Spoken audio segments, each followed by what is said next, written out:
everyone should vote is often a rhetorical point made during TV commercials during election season. However, it begs the question, should everyone vote? Unless you're not a citizen or a convicted felon, you have a right to vote. Unless you're not 18, of course, at which case you will have the right to vote. As such, we know we can, but should we? I myself will get to vote soon.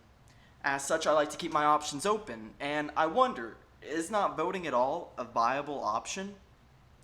We, as Americans, have the right to vote. That right to vote likewise includes a right not to vote.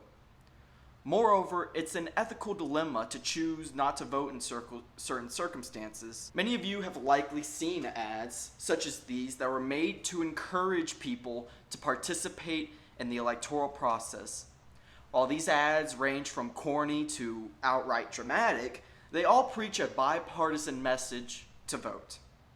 Alongside these ads are your overly political friends and family reminding you the top 10 reasons why you should always vote no matter what. From the time in which people have fought and died for your vote to the more modern make your voice heard, we've heard them all. These acts of guilt tripping all have the same message to them. Everyone should vote. However, it still begs the question, is it ever okay not to vote? According to McLaughlin of National Review, if a person acknowledges their own ignorance involving politics and chooses not to vote based off of that ignorance, they are then producing an ethical good because they are not contributing to the democratic process without knowing the ramifications of their choice.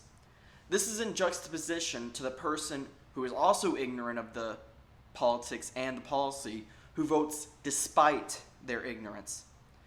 The ignorant person's contribution produces a net harmful effect because their ignorance can then be weaponized by the politicians, thus creating a system in which their interests are being exploited. There's another type of person who chooses not to vote. One who, in good conscience, cannot vote for any candidate. This is a person who is educated on the issues and thus removes themselves because they don't want to vote for anyone.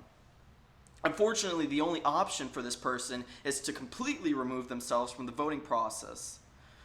Moreover, this makes voters who voluntarily remove themselves from the process indistinguishable from those who are simply ignorant of the issues. Even if their understanding of the issues is vastly different, they will remain completely the same in the eyes of the politician. What should happen then? How do we accommodate voters who are knowledgeable about issues and dissatisfied without lumping them in with voters who are aware of their own ignorance? There is a gracefully easy solution. States add a none of the above sort of option for every race and election. This not only allows those with knowledge of issues to voice their opinions at the voting booth, but also adds a layer of complexity and less competitive electoral races, meaning that they have, at very least, have to be better than nothing. Adding such an option would go a long way toward allowing more people to participate in our democracy without them having to compromise on a candidate they're not happy with. Voting is a right in the United States.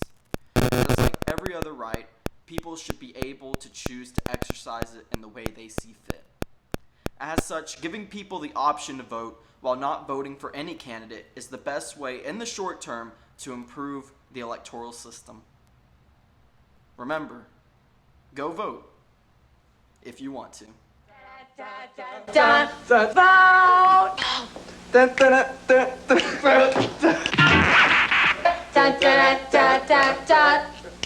Vote! Truth is where you find it. Get up and vote!